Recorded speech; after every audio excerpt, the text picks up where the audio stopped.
Welcome to this mini course on breastfeeding. I like to call it my elevator breastfeeding class. I think of it like you and I are trapped in an elevator. I've got like 5 to 10 minutes, and I know you're going to give birth tomorrow, and you're feeling really nervous about if you'll be able to breastfeed or how to make sure you're doing it right, all the questions. In a perfect world, I'd have you join my breastfeeding bootcamp online course and community, and you'd be able to take all of the lessons and connect with me on there, and we could address all of your questions and really get you prepared. But we're trapped in this elevator. You're giving birth tomorrow, so I've got to distill everything I know about breastfeeding down to the most important information to at least get you started once the baby arrives. I'm a learning professional. I can do this. You're a smart, capable mama. You can do this. Buckle up. Number 1, breast milk is the recommended food for babies 0 to 6 months. The American Academy of Pediatrics recommends exclusively feeding breast milk from birth to 6 months, and then still mostly breast milk while introducing whole solid foods for up to the first year. The World Health Organization recommends including some amount of breast milk for up to 2 years. In many cultures across the world, it is normal to breastfeed your baby 2, 3, 4, 5 years. The content of your milk will adjust to the developmental needs of the child. So someone at 4 years old and someone at 4 months old is getting milk that has a different nutrient profile, but it's still valuable to the child at each age. And it's still providing antibodies to fight off whatever virus is in the air that day.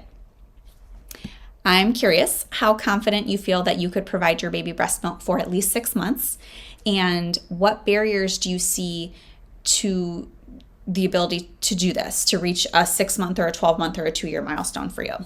Number 2, most women can breastfeed. Mammal mommies make milk, say that 10 times fast, for their mammal babies immediately after they birth them. This is part of the definition of us being mammals. And as with any function of the human body, there are rare instances where someone has decreased function. But it's important to start from a place of, I will make enough milk for my baby. That's what my body's supposed to do. You've no doubt heard stories from women who couldn't breastfeed or had low supply or were in a lot of pain and stopped because of that, or were told by their pediatrician that they should supplement or switch to formula for whatever reason. Each of these experiences is valid. These women had their own breastfeeding story.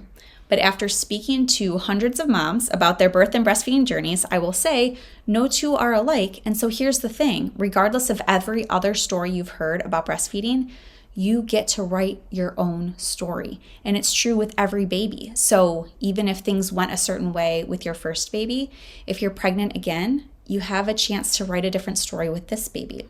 And I hope that feels empowering to you. And I hope with the right support, you feel like you'll be able to breastfeed your baby and reach your goals. Number 3, expressing milk early and often by any means necessary is probably the most important thing you can do for the short-term and long-term milk supply and breastfeeding success. Milk supply relies on demand. If the baby removes the milk, if you use your hand to express it, if you use a manual or an electric pump to express milk, you are signaling to your body to make more milk. You demand the milk and it increases the supply. And this is what we want. Express milk early and often. Number 4, having an effective latch can help avoid a lot of issues. One of the best ways to ensure your latch is comfortable and the baby is feeding efficiently and effectively is to have a session with a lactation consultant, or multiple sessions maybe. And many hospitals provide a lactation consultant to you once you have the baby. However, I don't recommend relying only on who the hospital is able to provide. Sometimes they can only have a short visit with you. And once you get home, they're not there and you might need some follow-up help. So I really recommend reaching out to a local lactation consultant even before baby arrives, just to have them on speed dial and available to help you really make sure that latch is the way we want it. If the mouth is positioned incorrectly, It can lead to sore, cracked nipples and not draining the breast effectively, which leads to clogged ducts and mastitis. It's kind of like a domino effect of breast pain and issues. So work with a professional to make sure that latch is effective. Number 5, you need space and time and patience. Anyone who isn't able to provide this is not welcome in your breastfeeding bubble. You can tell them I said that, and you can send them my way if they have a problem. This might include family members. You and baby need lots of skin-to-skin and face-to-boob time. That is one of the ways we stimulate milk production.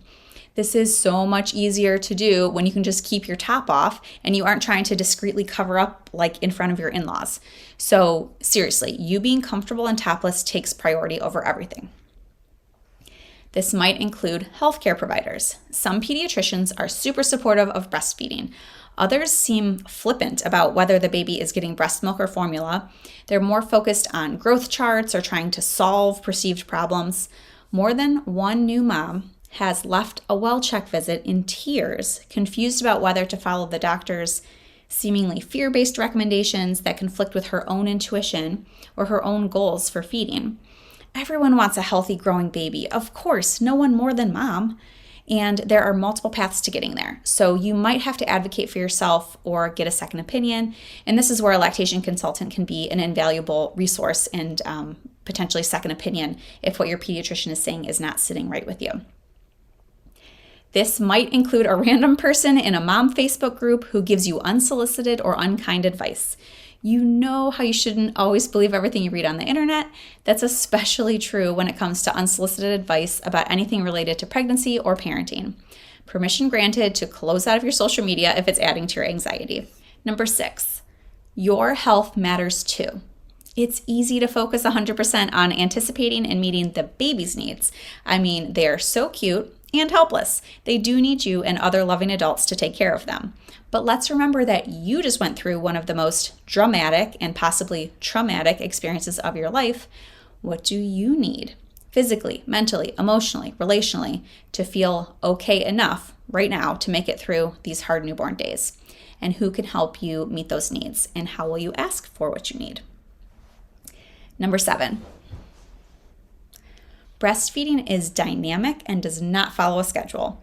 Just because the hospital handed you a sheet with some number statements like baby should feed every 2 to 3 hours does not mean it's true. Your baby will give you hunger cues when they are hungry and you will feed them. This might be 2 hours after their last feeding, or it might be 20 minutes after. They might sleep for a long stretch and then nurse 2 or 3 times in a row. This is referred to as cluster feeding. It's normal. Baby will likely wake multiple times throughout the night to feed. Normal.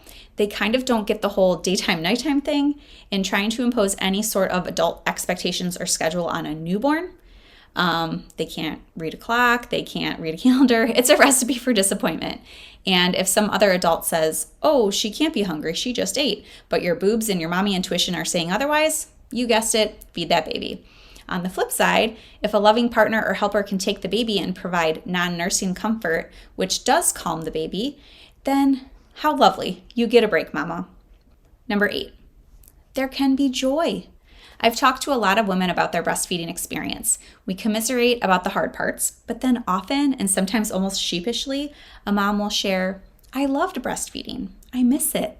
It was the best thing I did. I loved the bonding. I can't imagine not doing it. And I think it's important for new moms to hear this. In the beginning, it can be hard to imagine that this difficult and sometimes painful thing you're doing will one day be a source of joy and confidence and beauty and bonding with your baby. But it's true.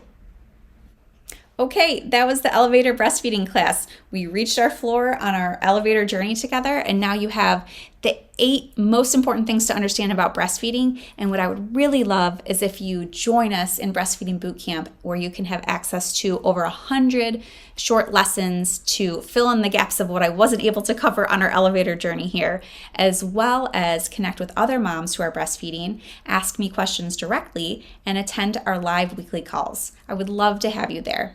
See you soon.